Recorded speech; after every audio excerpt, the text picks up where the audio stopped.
I know that Iglesia ni Cristo members don't give tithes to the church or 10% of their income. However, many Protestant churches today are upholding that type of doctrine. Is tithing really still applicable in the Christian era? Why or why not? Thank you so much, Ralph, for your question and the opportunity to read to you the answer that's here in the Holy Bible. Now, dear friends, as Ralph stated in his email, and it's really true because many Protestant churches do today practice a biblical doctrine called tithing, which, by the way, is referring to the offerings to God. But his question specifically is whether or not that's still applicable today. So before we get into the Bible's answer to Ralph's question, let's just make sure that we properly define and understand the terms for everyone watching who might not yet fully understand what tithing is all about and who were really commanded by God to give tithes. Is that us? Is tithing still to be done by Christians today? So, let's get right to it, as I said. And what are tithes then, as defined here in the Holy Bible? Well, we can read the answer recorded in the Scriptures here in Leviticus chapter 27. We're going to read verses 30, 32, as well as 34. And all the tithe of the land, whether of the seed of the land or of the fruit of the tree, is the Lord's. It is holy to the Lord.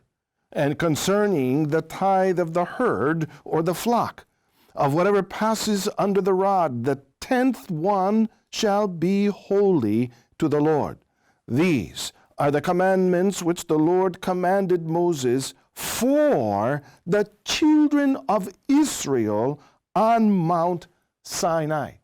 So, dear friends, here the Bible clearly explains that a tithe is the 1/10 or the 10% of the harvest, the 10% of the livestock, or whatever source of livelihood that the children of Israel had during that time that was commanded to be offered to God. This was God's command to them, and as we just read, through Moses. And, because this is a command regarding the offering, God's very specific on how it should be performed. Right? Is there proof of this that He even makes very clear where, when, and how these tithes were to be done and performed? Yes. Let's take a look at it.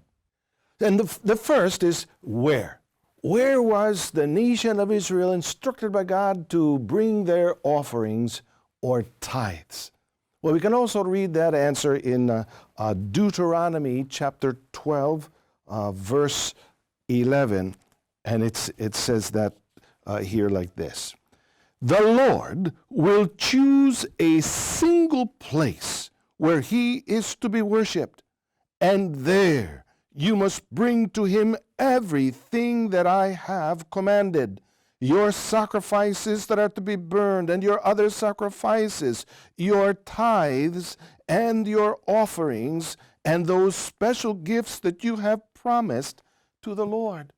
So as we have just read here, dear friends, when it comes to the giving of offerings to God, like the tithes back there was instructed to the nation of Israel, He instructed that it should be done in a single place that He chooses.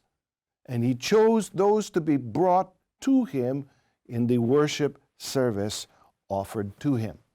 And this is what we have learned thus far then. Let's have a brief recap. First, who is commanded to offer? Bible's answer, God's nation of Israel. Number two, what was to be offered? Answer of the Bible was the result of their harvest or their herds. Number three, how much was to be offered? What was the answer of the Bible? The 10%, which the Bible called tithing.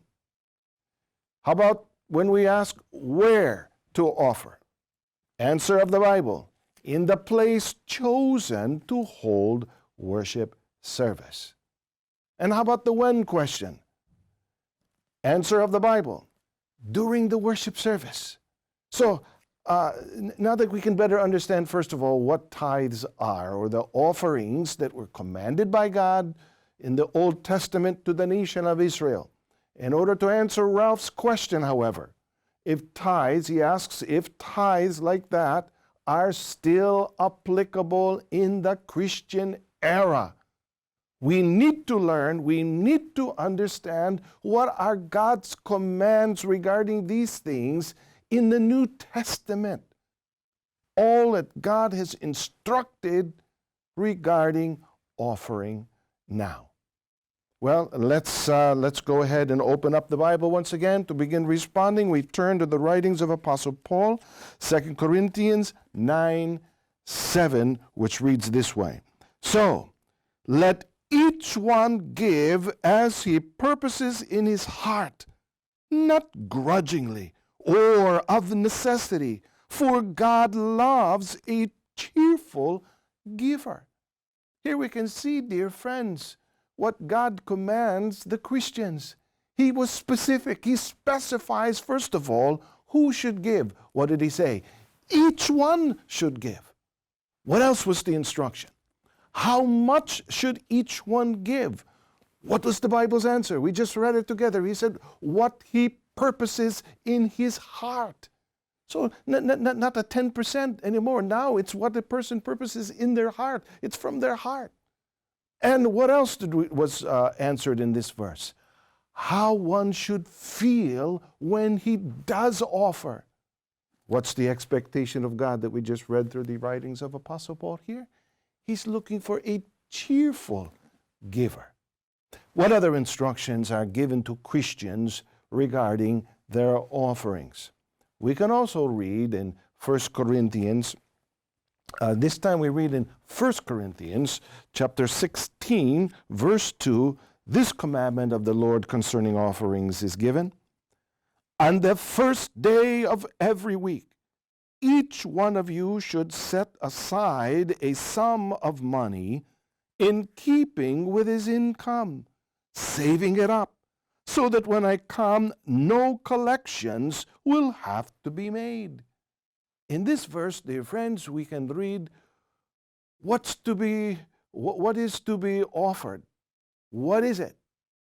Is it still the fruit of the land, as we read in the early verse concerning tithing? Is it still 1/10 of the herd of livestock? Is that what it is? What did we read in the Christian era?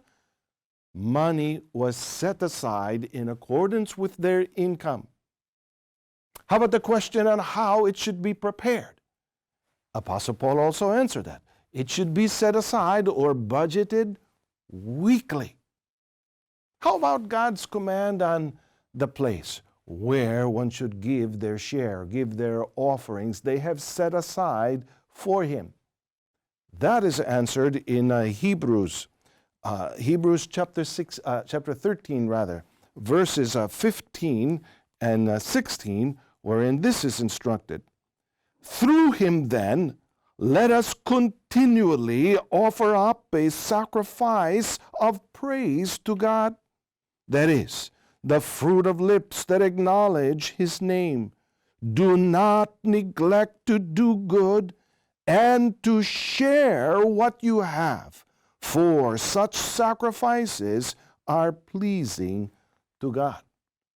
So, dear friends, it's quite obvious that these verses are referring to worship service offered to God. Why are we sure? Well, it speaks of praising God. It speaks of acknowledging his name to the fruit of our lips, for example, praying and him singing of praises to the Lord.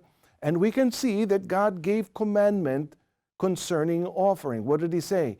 Don't neglect, don't forget to bring your share or sacrifice offering. And that's what we do when we come before him in worship as members of the Church of Christ. As one purposes in their heart, they cheerfully bring their sacrifice offering. Not a tithe that was commanded specifically 10% in the ancient times as God dealt with the nation of Israel. And then unfortunately, if there are Protestant groups, be it Seventh-day Adventist or other groups that set aside a commandment to their people on how much they will offer, that's wrong based on what the Bible teaches. So just as in the Old Testament, the command given to us today is to bring our offerings, bring it in the place of worship, bring it during the worship service. But the difference, it's not a tithe. It's a free will, voluntary sacrifice offering that one cheerfully brings as their offering to God. So dear friends, this is what we have learned about God's command concerning offering in the New Testament. You know, we have learned who was commanded to offer. What was the Bible's answer? God's nation in the Christian era. We posed the question, where should our offerings be brought? And the Bible answered again. It should be brought in the place chosen by God to hold worship service. We asked the question, when should we offer? And the Bible answered that too, during the worship service. We asked the question, what should be offered? And the Bible again gave response. The monetary offerings set aside from our income. We asked also the question, well, how much should we offer? Should it be a tithe? Should it be 10% as was commanded during the ancient nation of Israel time? The Bible answered again. The amount is what is purposed in one's own heart. So, dear friends, the command of God to the Israelites regarding the amount to offer is the amount of offering is to receive. It's different from His commandment that He gives in our time to the true Christians. The amount He commanded to Israel, that offering of the 10% or a tithe, that's different than His instruction today. God's command to the Christians is that we are to offer what is purposed in our heart.